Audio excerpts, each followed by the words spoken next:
Ladies and gentlemen, imagine the biting chill of the Arctic wind cutting through your gear like a knife. The endless white expanse stretching out under a sky that's more shadow than light. It's in this unforgiving frozen frontier that some of the most secretive military operations unfold, far from the eyes of the world, where the line between ally and adversary blurs in the perpetual twilight.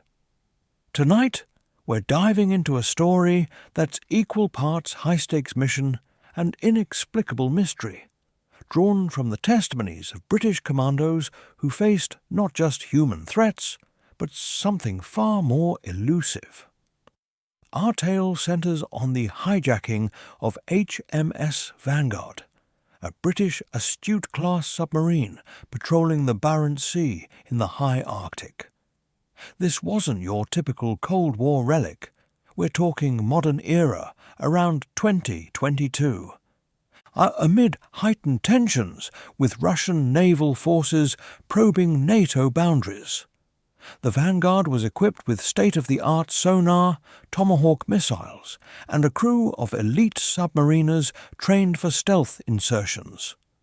But on a routine patrol near the Svalbard archipelago, something went wrong. Radio silence. No distress signals. Just a ghost ship vanishing into the ice floes. Enter the 45 Commando Royal Marines, dispatched from their forward operating base in northern Norway, Camp Nordlis, a joint UK-Norwegian installation tucked into the fjords near Tromsø. Established in the early 2000s as part of NATO's Arctic defence strategy, Camp Nordlis isn't just a cluster of radar domes and helipads. It's a self-contained fortress against the elements, complete with barracks that date back to World War II expansions. Real facts ground this. The UK has long maintained a presence in Norway through exercises like Cold Response, where commandos train in subzero conditions. But what these men encountered went beyond the rigours of Arctic warfare. Credibility comes from declassified briefs and anonymous accounts shared on military forums, stories that echo the unexplained phenomena reported in remote outposts worldwide. Think USS Scorpion's mysterious loss in 1968, or the eerie sightings at Russia's Severomorsk base. Here, the commandos were tasked with boarding the Vanguard, neutralizing any hostiles and retrieving classified tech before it fell into enemy hands. Yet, as they prepared in the dim-lit barracks of Camp Nordlis, a different kind of intruder emerged, one that whispered through the walls, in defying logic and leaving hardened warriors questioning their sanity. This isn't folklore. It's the raw edge of military life where isolation breeds shadows. What haunts a base like Nordlis? Is it the ghosts of Norwegian resistance fighters from '44, or something stirred by the sub's disappearance? We'll explore through the eyes of those who lived it, building a tension that grips like the Arctic frost. Stay with me as we unravel this chilled enigma. Chapter 1. Shadows in the Snow. I'm Sergeant Elias Thorne, 45 Commando Royal Marines. Even now, years later, the memory of that insertion still hits me like the first blast of Arctic wind off the Barents Sea. Sharp, unrelenting, and carrying something colder than temperature alone. It was late winter, 2022, on tensions with Russian naval forces at a simmer after repeated incursions into NATO waters. We'd been yanked from routine cold-weather training in the Cairngorms, Scotland, and thrown onto a C-17 bound for northern Norway. No fanfare, no detailed brief beyond high-priority recovery op. The kind of mission where the paperwork gets classified before the rotors stop spinning. We touched down at Camp Nordlis just before dawn. the helo skimming low over frozen fjords to avoid prying eyes. The base appeared suddenly through the swirling snow, a cluster of low, reinforced concrete structures half swallowed by drifts, radar dishes turning slowly like watchful sentinels, wind turbines screaming against the gale. Nordlis wasn't one of those sprawling NATO installations with PX shops and rec centres. It was austere, functional, built for endurance. A joint UK-Norwegian. Since the early 2000s, it served as a forward-listening post, monitoring acoustic signatures from Russian Bore-class boats slipping beneath the ice cap. Real-world ops had been run out of here for years. Cold response exercises, submarine hunter-killer drills, even the occasional quiet insertion of SF teams across the border zone. But the base carried a quieter reputation among the old hands. Whispers of things seen and heard in the long polar nights that never made it into after-action reports. Our billet was Barracks Block 3, a squat, single-story building dating back to the wartime expansion when the area served as a Norwegian resistance staging point before the Germans rolled in. Thick timber walls clad in later concrete, small frost-rimed windows, and a central corridor lined with steel lockers and fire extinguishers. Inside, the air smelled of diesel heaters, damp wool, and old paint. Bunks were stacked 3 high, mattresses thin but serviceable. We dumped Bergens, stripped down to thermals, and tried to grab rack time before the mission brief. Sleep didn't come. The wind battered the building like artillery, and the radiators clanked and hissed as if arguing with the cold. Around 0200, I came awake instantly. Boots. Heavy, deliberate footsteps in the corridor outside our bay. Not the quick shuffle of someone heading for the heads. This was measured, almost parade ground cadence. "Anyone moving?" I whispered, already sitting up. Corporal Davies, bunk below mine, rolled over. "Negative, Sarge. Probably the Norwegian watch changing." But the steps continued, pausing outside our door, and then moving on. I swung my legs down, pulled on boots, grabbed my sidearm from the locker. Habit more than expectation of contact. The corridor lights were on emergency setting, dim yellow strips that flickered every few seconds. Empty. No wet footprints, no snowmelt. Just the faint scent of old tobacco and wet wool that hadn't been there when we turned in. I followed the direction of the sound, carbine slung low but ready. The corridor bent at 90 degrees, ending at a heavy steel door marked Storeroom Restricted. Locked, chain in place, frost on the handle undisturbed, no sign of entry. I stood there listening. Silence, except for the wind outside. Then, from behind me, a low murmur, like voices, too distant to make out words, but unmistakably human.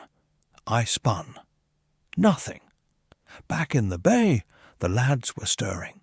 At Private Mills sat bolt upright, eyes wide, in the red glow of his head torch. "Sarge, did you hear that? It sounded like someone calling orders.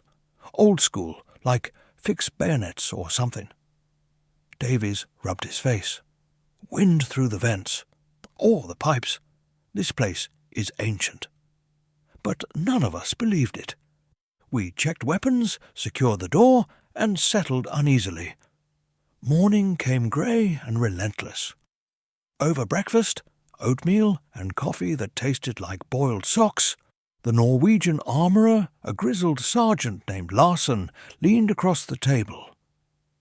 "You lot in Block 3 last night?" We nodded. He gave a thin smile. "Watch yourselves. That block was used for holding partisans in 44.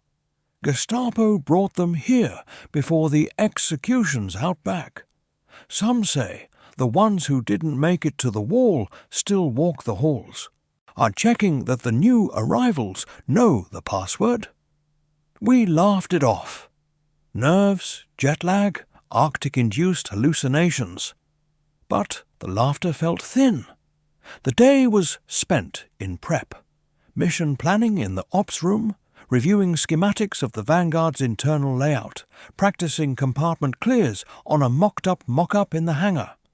Fast rope drills on the pad despite the wind, rebreather checks, weapons function tests on suppressed MP5SDS and L119A2S. Major Hargrove was all business. Vanguard went dark 52 hours ago. Last transmission indicated possible boarding. We assume compromise. Spetsnaz, private contractors, doesn't matter. Secure the boat, download the combat data recorder, neutralize threats, exfil. No souvenirs, no hesitation. As evening fell, the phenomena returned. We were back in the bay, kit spread out for final inspection.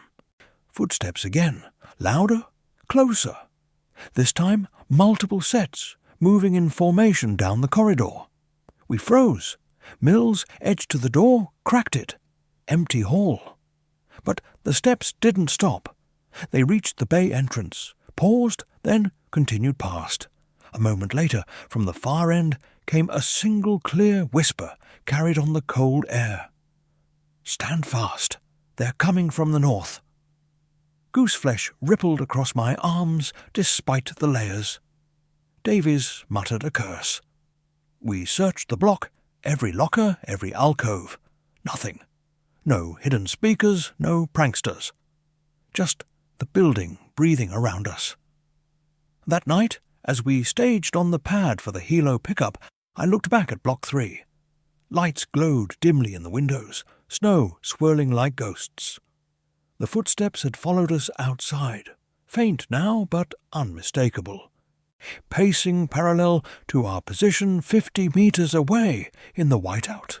No silhouette, no thermal signature when I swept with the monocular. Just the sound.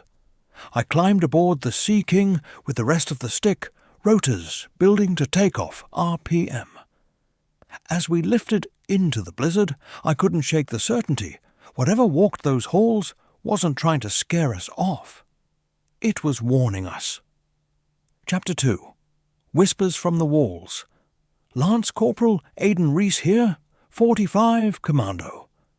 After Sergeant Thorne's encounter with those phantom footsteps the first night, the rest of us started paying closer attention to Block 3. What had felt like a standard forward operating base billet suddenly carried weight, like the walls themselves were listening, remembering. I'd done my share of night watches in Helmand, ears tuned for the faintest snap of a twig or the metallic click of a safety coming off. But this was different. No enemy you could put rounds on, just presence. Heavy, patient, and old. The second full night in camp, whiteout conditions had us locked down. No perimeter patrols, no helo movements. The CO had us confined to barracks for force preservation. Standard procedure when visibility drops to 0 and wind speeds push gale force. We turned the common room into an impromptu ops cell. Folding tables pushed together. Laptops open to classified schematics of the Vanguard, printouts of her last known position marked in red grease pencil. The astute class boat had been running deep in the marginal ice zone, shadowing a suspected Russian Yasenem boat that was testing NATO response times. Then silence. No emergency buoy. No burst transmission. Just gone. Major Hargrove stood at the head of the table, sleeves rolled, forearms braced on the map. We go in at first light if the weather breaks. Fast rope onto the sail, breach the main hatch. Assume the worst. Small hostile force, possibly with demo charges on the reactor compartment. Priority is the combat data recorder and any crypto material. Secondary. Account for the crew. If they're gone, we assume compromise and treat the boat as denied territory. We ran through it again and again. Room entries, crossing sectors of fire casualty drills. The fluorescent tubes overhead buzzed like trapped insects. Around 23:30, mid-sentence as Hargrove was detailing the engine room sweep, the lights pulsed. Not a flicker from power fluctuation. A deliberate dimming and brightening, slow, rhythmic, like someone breathing on the circuit breaker. Then the voices started. They came through the partition wall separating our bay from the unused storage wing, muffled at first, like conversation heard from another room. English, but the cadence was wrong. Too clipped, too formal. Wartime received pronunciation. Stand to. Jerry's probing the wire again. Fix bayonets, lads. The room went still. Private Mills, closest to the wall, froze with his SA-80 half-stripped in his hands. What the actual fuck? Corporal Davies was already moving, weapon up, sweeping the corridor outside. Clear, no one there. But the voices didn't stop. They grew clearer, urgent, layered as if multiple speakers overlapped in panic. Hold the line. Machine guns traversing left. Incoming Stuka dive. I pressed my ear flat against the cold metal partition. The surface vibrated faintly, as though the words were being forced through the material itself. The smell hit me then. Faint, acrid cordite, mixed with wet wool and snow. Impossible in a sealed, heated building. Thorne stepped up beside me, voice low. Anything? They're talking about Germans, artillery. Sounds like they're under attack. We pulled back. The whispers cut off abruptly, replaced by a long drawn-out moan, like wind finding a crack, but there were no cracks. The base was buttoned up tight, triple-glazed windows taped against condensation, doors dogged shut. Yet the moan persisted, rising and falling, almost human. Psychological, Davies suggested, though his tone lacked conviction. Someone playing recordings to rattle us before the op? Hargrove shook his head. No external access. And why bother? We're already on edge. We tried to resume the brief, but concentration was shattered. Every creak of the timbers now sounded deliberate. Every shift of settling snow on the roof felt like footsteps overhead. Sleep, when it came, was shallow and fractured. I woke around 300 to the sensation of being watched. Eyes open in the dark, I saw nothing. But my Bergen, which I'd left zipped and secured at the foot of my bunk, was open. Contents arranged neatly on the floor. Spare socks folded, multi-tool placed precisely beside my issued knife, as if someone had conducted an inspection and approved. Mills reported the same when he stirred. His night vision goggles, normally clipped to his helmet, were sitting upright on his mattress, lenses pointed toward the door like they were keeping watch. Mine too, Davies muttered, checking his own kit. Someone's been through it. Nothing missing, though. We swept the bay, then the corridor. No signs of entry, no boot prints in the frost that always formed near the external doors. Just the building breathing around us. Morning brought weak grey light filtering through the windows and a fresh dump of snow. Over lukewarm coffee and ration-pack oatmeal in the mess tent, a Norwegian sergeant, Larsen again, leaned across the table, voice low. You hear things in Block 3? We exchanged glances. Thorne nodded once. Larsen exhaled through his nose. That block was Gestapo holding cells in 44. Norwegian resistance fighters brought in from Tromsø raids. Interrogated, then shot in the courtyard. Some nights, especially when the Aurora is active, the walls talk. Old commands, screams, prayers. Most dismiss it. But the ones who listen too long. He trailed off, shrugged. They don't sleep well after. We finished eating in silence. Back in the bay, prepping for the recon flight, checking dry suits, rebreathers, suppressed weapons. The whispers returned. This time clearer, closer, almost conversational. Beware the deep. The ice hides more than boats. Mills looked up sharply. That wasn't about Jerry. That was about us, about the Vanguard. Thorne stared at the wall as if he could see through it. Or it's telling us what happened to the crew. As we boarded the Sea King for the low-level pass over the last reported coordinates, I kept glancing back at Block 3. The squat building crouched in the snow like it was waiting. The wind carried faint echoes.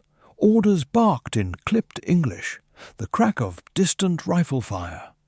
Whatever lived in those walls had latched onto us now. And it wasn't finished. Whether it was warning us away from the hijacked submarine or drawing us toward whatever nightmare had claimed her crew, one thing was certain.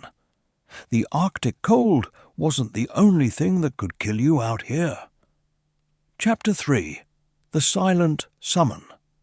Private Connor Mills, 45, Commando Royal Marines. By the third night in Camp Nordlis, the barracks had stopped feeling like shelter and started feeling like a trap.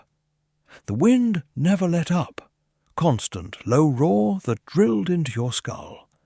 But inside Block 3, the real noise was coming from places it had no business coming from. We'd all heard the footsteps, the old wartime voices leaking through the walls. We'd told ourselves it was the building settling, the Aurora messing with our heads, and the stress of waiting for weather clearance to launch the op. But on night 3, whatever was in those walls decided subtlety wasn't working anymore. We'd come back from a daylight recon flight earlier that day. Low and slow over the marginal ice zone in a Norwegian P-3 Orion borrowed for the pass. The images were grainy, thermal overlays showing heat blooms where there shouldn't have been any. HMS Vanguard lay half encased in pack ice about 180 nautical miles north-northeast of our position, sail tilted at an odd angle, no wake, no exhaust plume, no movement on deck. She looked abandoned, like a whale carcass left to freeze. The pilot had circled twice, nothing stirred, no lifeboats deployed, no emergency beacons flashing. Just a black hull against white, silent as a grave. Back at base, Major Hargrove called the final brief in the ops room. Insertion window, 0400 tomorrow if the blizzard eased. Fast rope onto the casing, secure the bridge hatch, clear forward to aft. Assume small hostile boarding party, Spetsnaz or deniable assets. Primary objective, recover the combat data recorder and any crypto keys before the boat drifted deeper into Russian-claimed waters or sank under ice pressure. Secondary, locate and account for the crew. If they were KIA or MIA, treat the vessel as compromised and prepare for scuttling charges if extraction failed. We returned to Block 3 around 2100, kit already staged. Dry suits hung like empty skins, rebreathers checked, weapons cleaned and suppressed. I was pulling first stag in the bay, sitting on my bunk with the SA-80 across my lap, NVGs flipped up, watching the lads try to rest. The temperature inside had dropped again, despite the heaters running full. Breath fogged in front of my face. The radiators hissed like they were angry. Around midnight, the knocking started. Not random, rhythmic. 3 short taps, pause, 3 more, pause, 3 short. Classic SOS. Coming from the far bulkhead, the one shared with the disused utility corridor that had been sealed since the 90s refit. Tap, tap, pause, tap, tap, tap. Then silence. Then again. Steady, insistent, like someone trapped on the other side trying to get our attention. I stood up slowly. Lads, you hearing this? Reese was awake in an instant, hand on his pistol. Thorne rolled out of his bunk, already reaching for the carbine. Davies cracked the door to the corridor. Empty. Lights flickering on motion sensors that shouldn't have triggered. The knocks moved. Not loud, but deliberate. They shifted along the wall, circling the bay like a slow patrol. Tap, tap. Pause. Tap, tap, tap. Closer now, right behind my bunk. I pressed my palm to the partition, cold metal vibrating under my fingers with each impact. SOS, Reese said quietly, decoding it out loud. Someone's signaling distress. Thorne radioed base security on the internal net. Block 3, possible intruder or structural issue. Request roving patrol. Response came quick. Negative contacts on CCTV, no thermal hits outside, no breach alarms. Probably pipes contracting in the cold. Stand by. But it wasn't pipes. The knocks paused, then resumed. Faster this time, almost frantic. We followed the sound down the corridor to the sealed utility door. Heavy steel, padlocked, frost thick on the handle. Thorne produced bolt cutters from the store's locker. One snip, chain dropped. We pushed the door open. Dust rolled out like smoke. Inside, old crates stenciled in faded Norwegian, rusted filing cabinets, coils of obsolete comms cable. No one. No fresh tracks in the thin layer of frost on the concrete floor. But in the far corner, propped against a crate, an old black and white photograph. Wartime. 12 men in wool greatcoats and field caps, faces gaunt, staring straight at the camera. Behind them, the unmistakable shape of Block 3's courtyard wall. Davies lifted it carefully. On the reverse, in pencil, dates from February 1944, 12 names listed, each one crossed out with a single line. Below, in shaky script, executed for resistance, God forgive us. A sudden gust whipped through the open doorway. Impossible. No windows, no vents open. The photo flipped from Davies' hand and landed face up. The knocking stopped dead. We stood there breathing hard. Then, from the bay behind us, a new sound, a single clear scrape, like a boot heel dragging across concrete. We spun back. Nothing visible, but the temperature plunged again. My fingers went numb inside gloves. Frost began crawling up the walls in fractal patterns. Unnatural speed, like ice growing in fast forward. The patterns formed shapes, crude maps of the Barents Sea, jagged lines that matched the Vanguard's last plotted course. "Sarge," I said, voice cracking despite myself. "This isn't a prank. Something's trying to tell us where she is, or what took her." Thorne stared at the frost map. Or warning us not to go. We retreated, re-secured the door, but the silence felt worse than the knocking. I tried to rack out, but every time I closed my eyes, I saw that photograph, those crossed-out names staring back. Around 0300, I got up to use the latrine. The corridor lights were out, emergency red strips only. Mirror above the sink fogged from residual heat. I wiped it with my sleeve. My reflection stared back, pale, tired. Then, behind me in the glass, another face appeared. Tall, hollow-cheeked, eyes sunken. Tattered uniform, collar insignia I didn't recognize. Not modern, not Norwegian. The figure didn't move, just watched. I spun. Empty corridor. Heart hammering. When I looked back at the mirror, only me, but the air stank suddenly of burnt cordite and salt water, sharp enough to make my eyes water. I bolted back to the bay. Contact. Mirror. Someone behind me. They cleared the heads. Nothing. No thermal, no prints. But my bootlaces, untied when I'd gone in, were now neatly double-knotted, military style, as if someone had knelt and tied them while I stood paralysed. Hargrove pulled me aside at stand to. "Mills, you're one of my steadiest. If this is getting to you, say it now.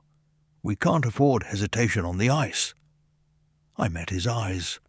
"It's not getting to me, sir. It's getting to all of us. Whatever's here, it knows we're going out to that boat, and it doesn't want us to come back alone." As dawn greyed the windows and we staged on the pad for the Sea King, I glanced back at Block 3 one last time. The frost on the outer walls had melted in perfect silhouette. 12 human shapes, shoulder to shoulder, facing north toward the sea. They weren't waving goodbye. They were pointing. Chapter 4. Boarding the ghost ship Sergeant Elias Thorne again. The insertion went as clean as any high-risk boarding could in the Arctic. 0400, Sea King hovering 20 feet above the Vanguard's tilted sail. Rotors thumping a white tornado of snow and ice crystals across the black hull. We fast roped down in 2 sticks, 4 each, boots hitting frozen steel with muffled thuds. No greeting fire, no movement topside. The boat lay like a beached leviathan, half encased in pack ice that had crept around her casing like slow fingers. The emergency buoy was still stowed. No one had tried to call for help. "Stack on the bridge hatch," I whispered over comms, voice tight under the balaclava. "Reese, point.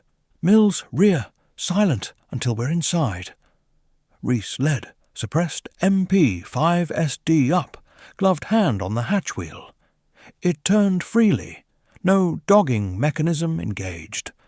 Someone had left it unlocked, or forced.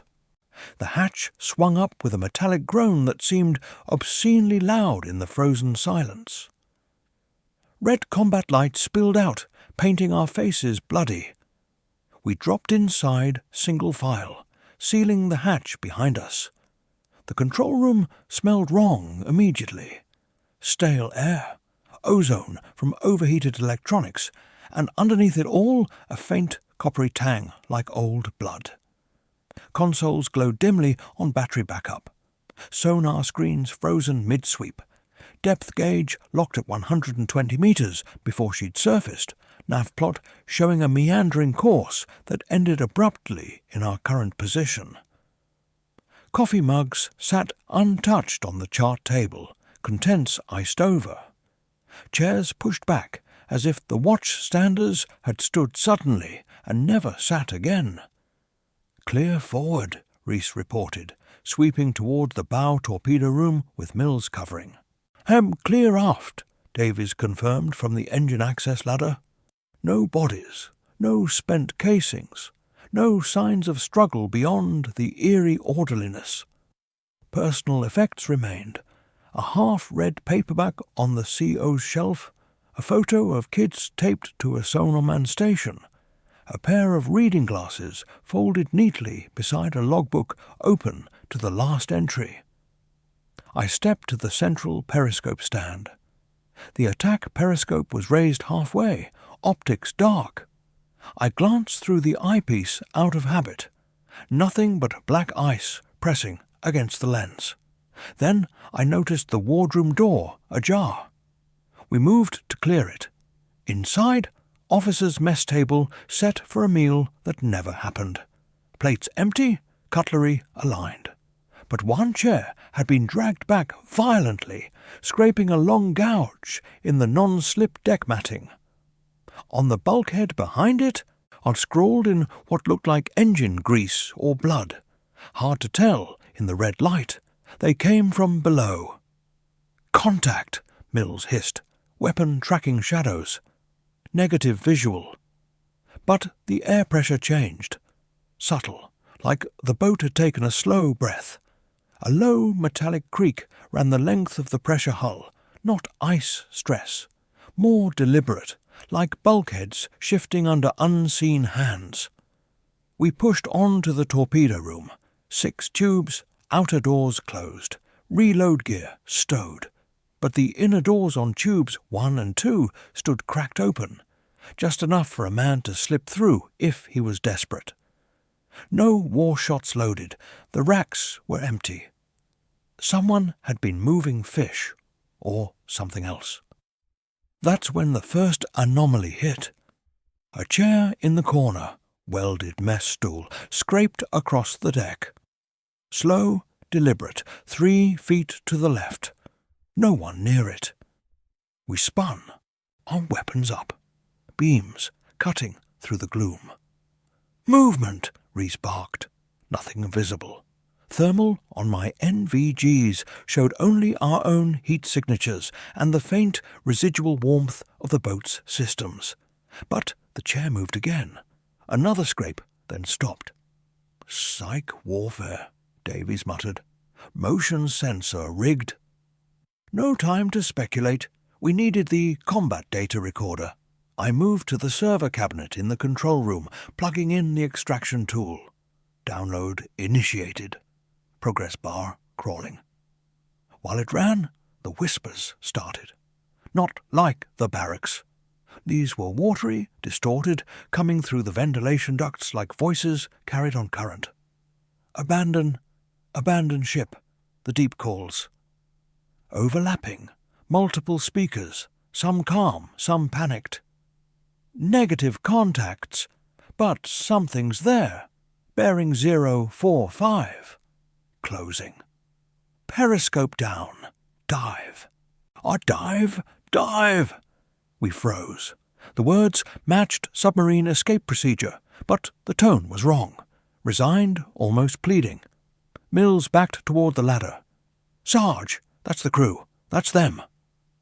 Before I could answer, the deck lurched. Not ice shift, something internal. A cold hand closed around my ankle. Ice cold, impossibly strong, yanking downward. I stumbled, carbine clattering. Mills grabbed my webbing, hauled me back. My boot came free, but the print remained. 5 clear fingerprints pressed into the frost that had suddenly coated the non-slip, deep enough to have been burned in. "Extract!" Hargrove's voice crackled over comms from the helo overhead. "Bird inbound, 30 seconds. Move." We grabbed the downloaded drive, stuffed personal effects bags, wallets, tags, the logbook, and scrambled up the ladder. As we cleared the bridge hatch, the boat groaned again, deeper this time, hull plates flexing like ribs under pressure. Ice cracked around the casing with sharp reports. The Sea King dropped the strop. We hooked in pairs, lifted clear as the blizzard swallowed the Vanguard below. From the door gunner's position, I looked back. Her sail vanishing into swirling white, lights dimming one by one, until only the red glow of the emergency beacon remained, pulsing like a dying heartbeat. Back at Camp Nautilus, we debriefed in silence. The boat was under tow by a Norwegian icebreaker within hours, but her logs, when they cracked the encrypted sections, told a story no one wanted to hear. Sonar contacts that appeared and vanished, hatches opening on their own, crew reporting, shadows moving against the current, inside sealed compartments. One by one, they'd stopped checking in. Last voice recording, the CO, calm but shaking, saying, "They're not hostile, they're waiting." That night in Block 3, the barracks knew we'd been aboard. Footsteps returned, synchronized now with our own heartbeats as we lay in our bunks. Whispers named the missing submariners one by one, soft as drowning men calling roll. Mills sat up suddenly, staring at the wall.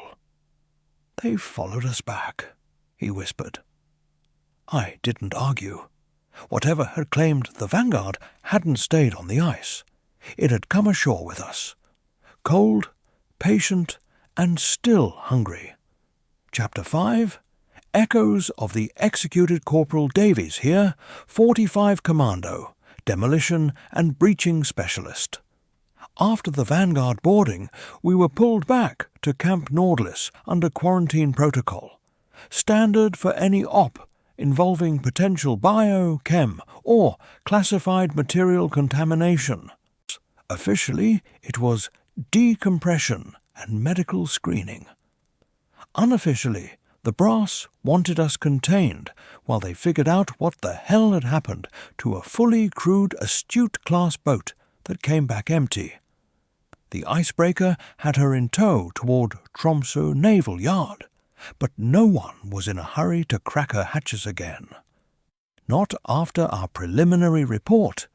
We were confined to Block 3. No liberty, no comms out, except encrypted sitreps. Meals delivered to the bay, weapons secured in the armory under double lock. Hargrove called it force protection. We called it house arrest.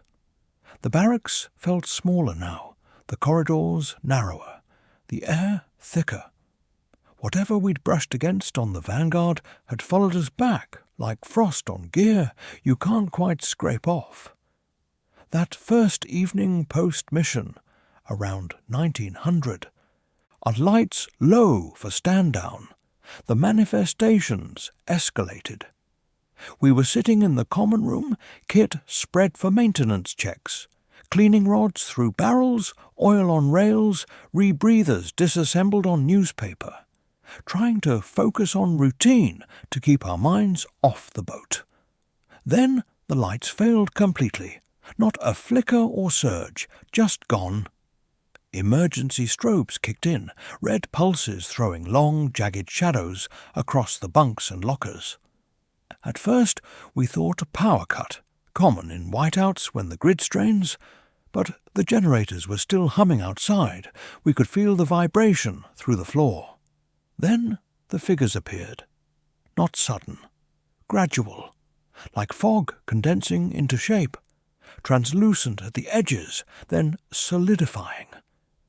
Men in heavy wool greatcoats, field caps pulled low, Lee Enfield rifles slung across chests, faces gaunt, eyes hollow, on skin the colour of old parchment.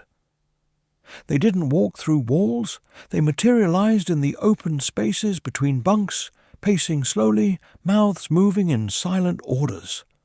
One gestured toward the corridor, sharp parade ground motion. Another raised a hand as if signalling, "Hold fire." Reese was first to react. Contact left. We scrambled up, weapons grabbed instinctively, even though they were cleared and safed. Mills swept with his torch. Beams passed straight through the figures. No thermal bloom, no reflection, just cold spots where they stood. Visible frost blooming on the deck beneath their boots. "They're reenacting," I said, voice low. "Look at the formation. 2 files, covering the doors, like they're defending the block." Thorne nodded slowly. Resistance fighters. The ones Larson mentioned. Gestapo rounded them up here before the executions. We backed toward the center of the bay, forming a loose circle. One of the apparitions, the tallest with a bandage around his left forearm, stepped closer. His mouth worked again, no sound at first. Then faint, like wind through a keyhole. "Hold the line. They come at dawn." The words weren't spoken. They arrived in our heads, cold and clear. Mills flinched. "Did you all hear that?" Affirmative all around. The figures continued their silent drill. One knelt, mimed checking a magazine, Another pointed toward the courtyard window. Boarded up now, but we knew what lay beyond. The execution wall, still pocked with old bullet scars under layers of ice and paint. Reese, bravest or most rattled, stepped forward. "What do you want?" The lead figure turned. For a second, his eyes locked on Reese, black pits reflecting the red strobe. Then he raised his rifle in salute, slow and deliberate. The others followed, a full present arms. Then, as one, they faded, edges blurring, forms dissolving into swirling mist that drifted toward the walls and vanished. The lights snapped back on. Normal fluorescent hum. Heat returned in a rush, like someone had opened an oven door. But the frost remained, perfect silhouettes on the floor where they'd stood. 12 shapes, shoulder to shoulder. We didn't sleep much after that. Hargrove arrived 10 minutes later. Security had picked up our movement on internal cameras, but no intruders.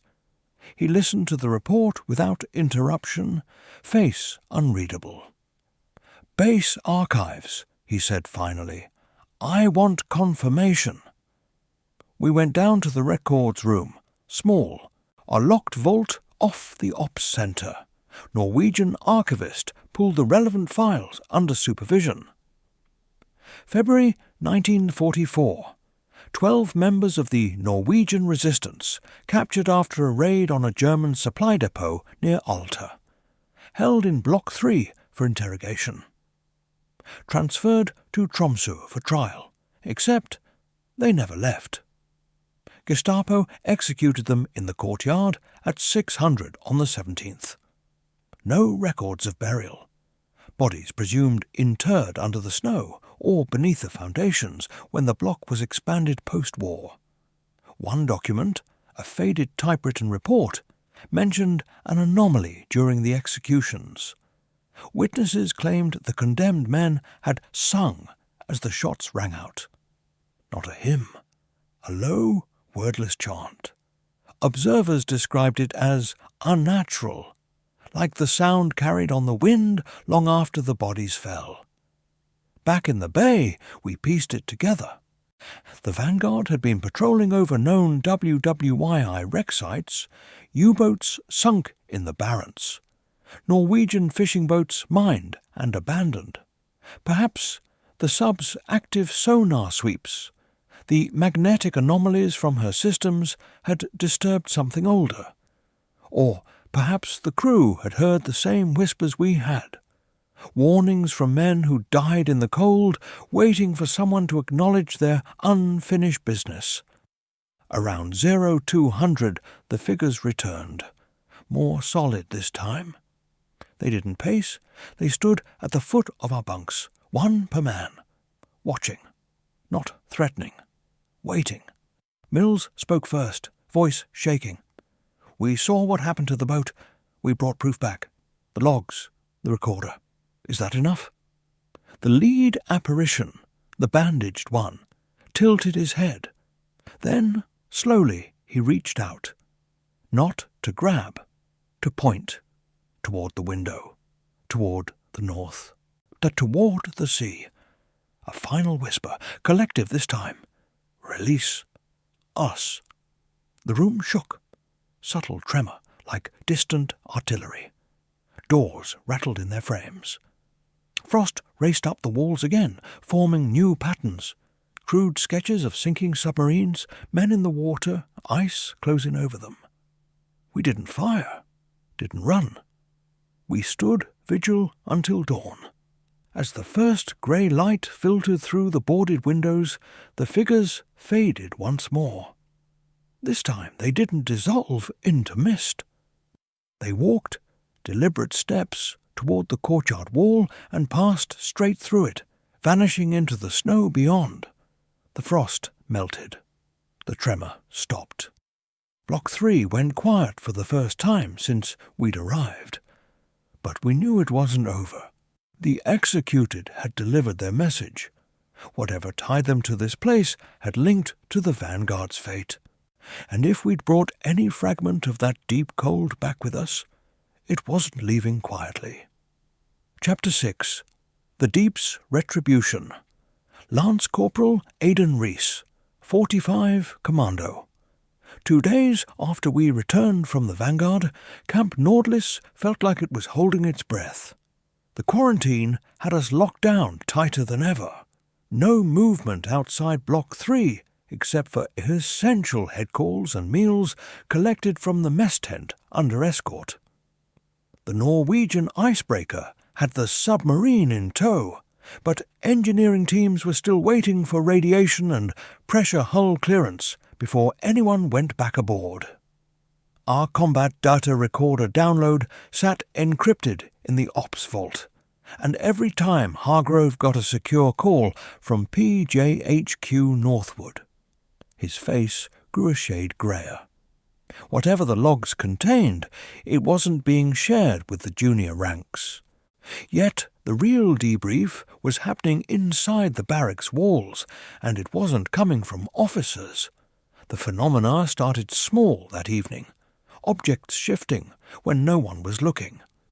A mug of tea left on the table would be found inches away, steam still rising, untouched. Berets folded neatly on bunks would be standing upright on their brims like sentinels. We stopped joking about poltergeists.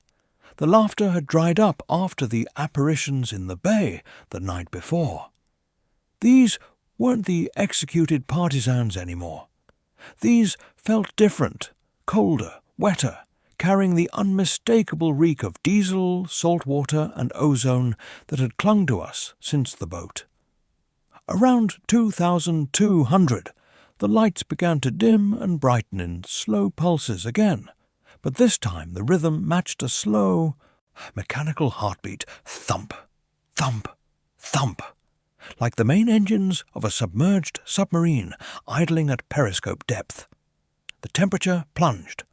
Frost formed on the inside of the windows in jagged wave-like patterns. Then the levitation started. Mills's Bergen lifted off the floor an inch, hovered, then settled. No strings, no magnets, no explanation. My multi-tool rose next, spinning lazily in mid-air before clattering back down.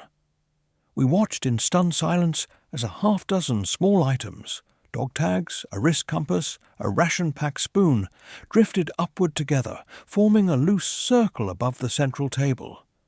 They rotated slowly, clockwise, like debris caught in an underwater current. "Stand fast," Thorne ordered, voice low. "Don't touch them." The circle tightened. Then the whispers returned. Not from the walls this time, but from everywhere and nowhere, distorted, bubbling, as if spoken through water. Dive, dive, and dive. Negative contacts, but bearing 045, closing fast. Periscope down, flood negative, emergency blow. The words overlapped, frantic, matching the exact escape procedures we'd heard on the Vanguard's voice logs during our own boarding. But these weren't recordings. They carried emotion, fear, resignation, anger. The floating objects accelerated. The dog tags clinked together like wind chimes in a storm. Then, abruptly, they dropped. Not gently. They slammed into the table hard enough to crack the wood. One tag, Sergeant Thorne's, landed face up, chain tangled, the metal frosted over with a perfect imprint of a handprint that wasn't any of ours. Mills backed against the wall. They're angry. Before anyone could respond, the room shook. Not a tremor from the generators or distant artillery practice. A deep, resonant vibration that rolled through the pressure hull of the building itself. Doors rattled in their frames, lockers banged open and shut. The frost on the walls raced upward in new patterns. Crude silhouettes of men in immersion suits clawing at hatches. Sinking figures trailing bubbles. A black hull tilting bow down into darkness. Then the full manifestation appeared. In the centre of the bay, sea water began to pool. Impossible, no leaks, no pipes ruptured, spreading outward in a perfect circle. From the centre rose a figure, not translucent like the partisans, solid enough to block light, a submariner in sodden blue coveralls, hair plastered to his skull, skin pale and pruned as if he'd been under water for days. Water dripped from his sleeves, pattering onto the deck. His eyes were open, white-filmed, staring straight through us. He raised one dripping hand and pointed, first at Thorne, then Reese, Mills, Davies, each in turn. When he reached me, the cold hit like a depth charge. My lungs seized. For a second I couldn't breathe, as if the air had turned to brine. "You woke us," the figure said. Not aloud. The words arrived inside our skulls, cold and certain. "You listened. You brought the deep ashore."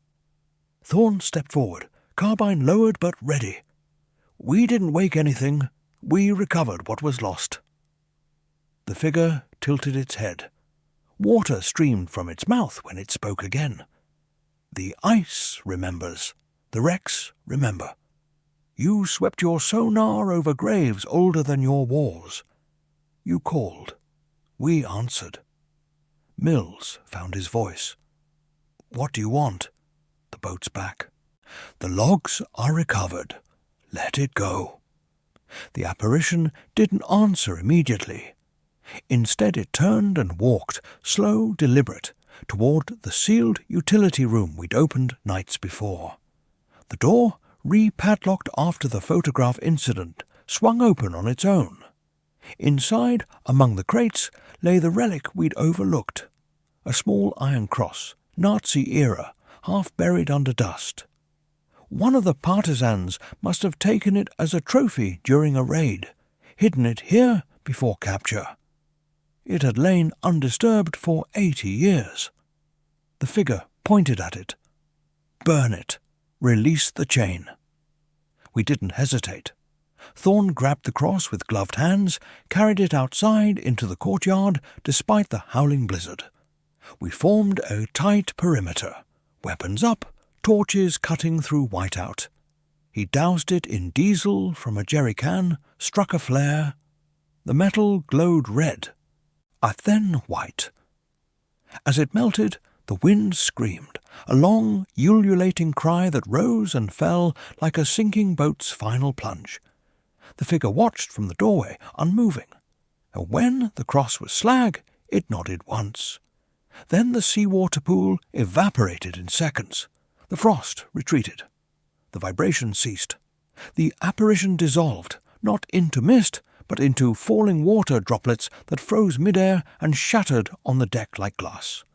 Silence returned. True silence.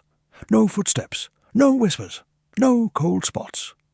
But as we trudged back inside, shivering, we knew it wasn't mercy. It was a stay of execution.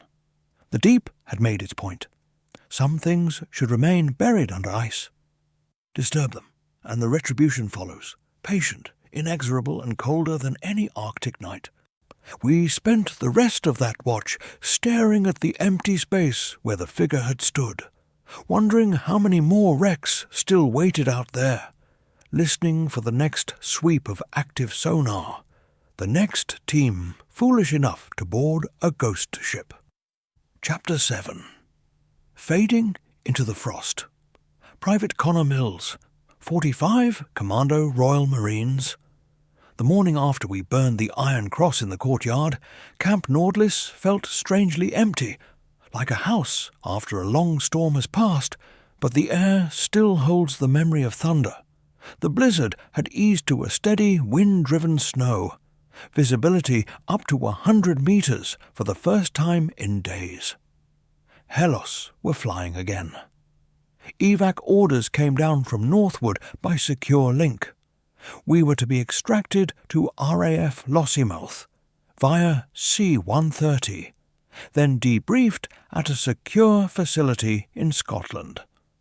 No fanfare, no medals mentioned. I'd just returned to unit pending further instruction. The Vanguard herself was already under heavy guard in Tromsø. Hull sealed, crew remains accounted for in classified compartments.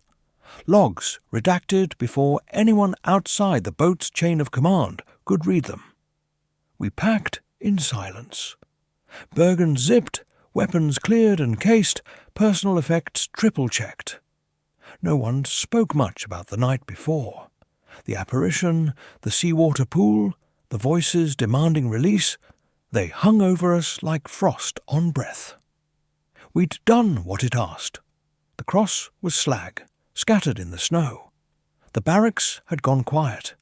No footsteps in the corridor at 0200. No whispers naming the lost.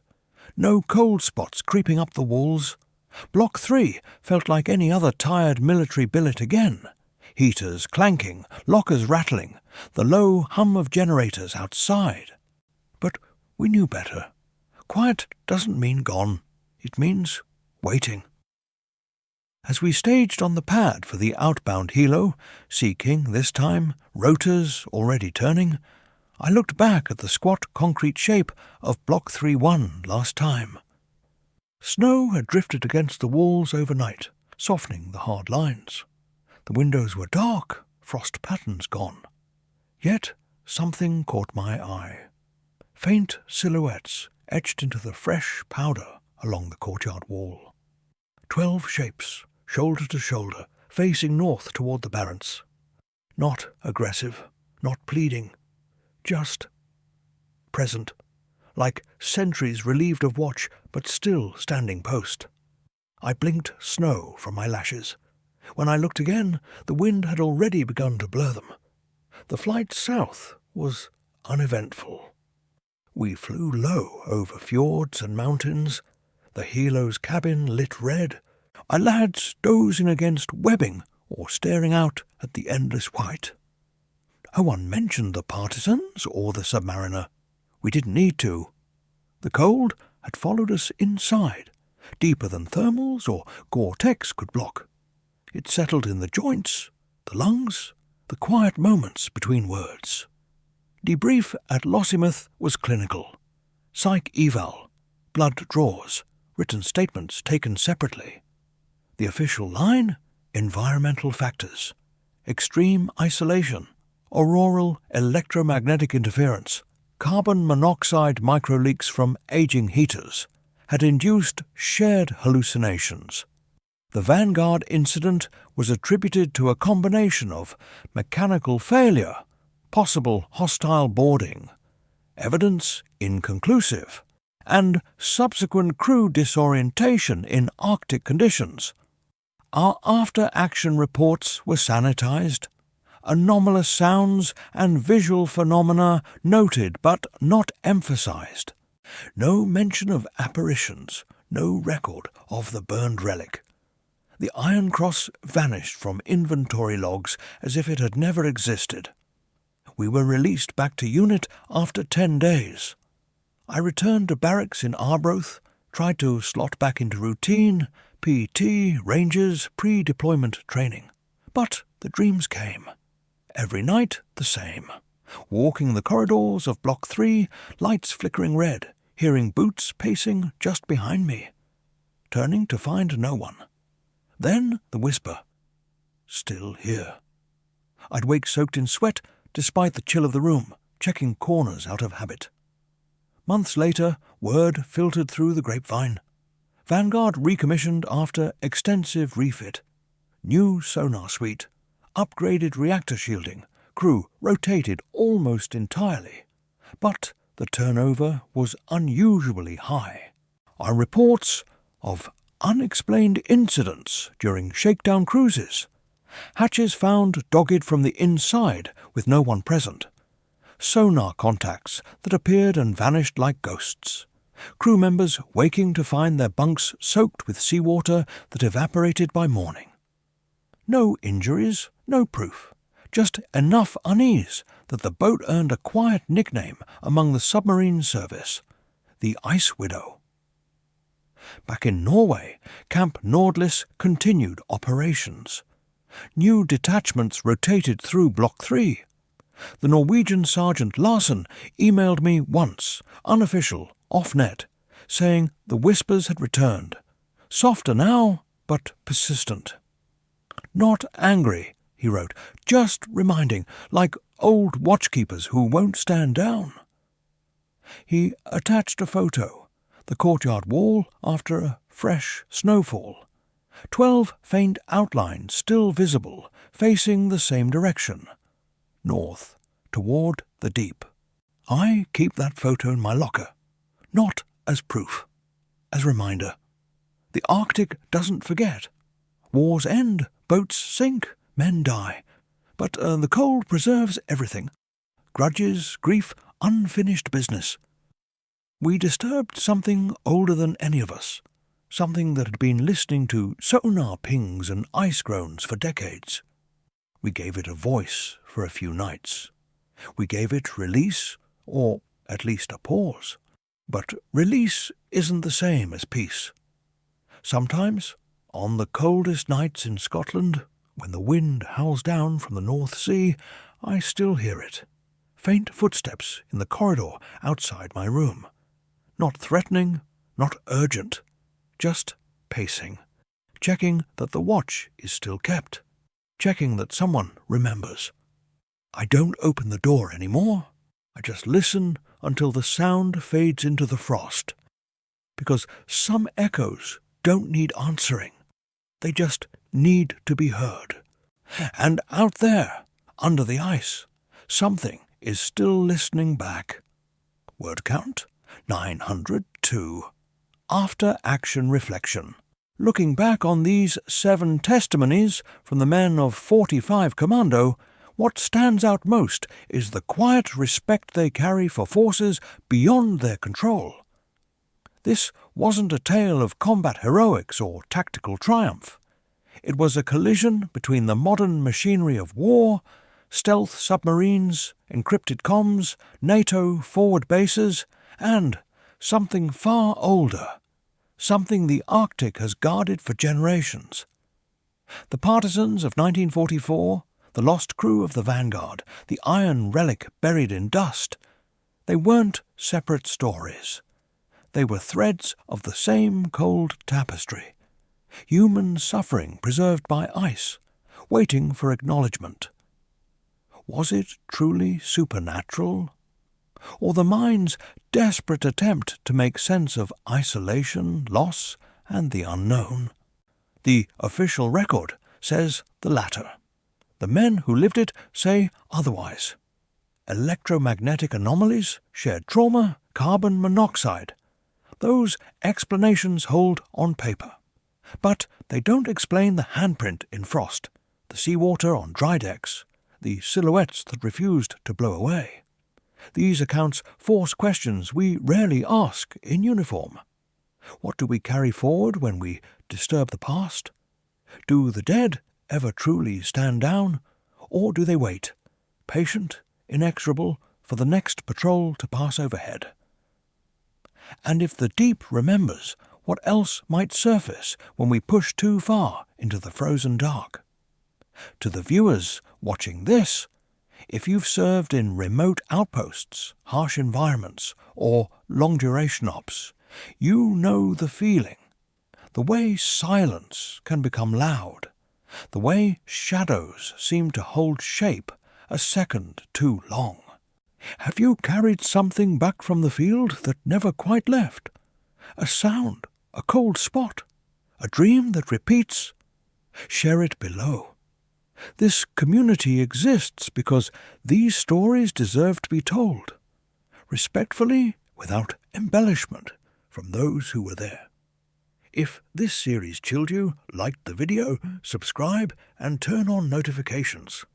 Support on Patreon gets you early access to research notes and extended cuts. Tag a mate who needs to hear this. And remember, out there in the white, some watches never end. Until the next mission, stay vigilant.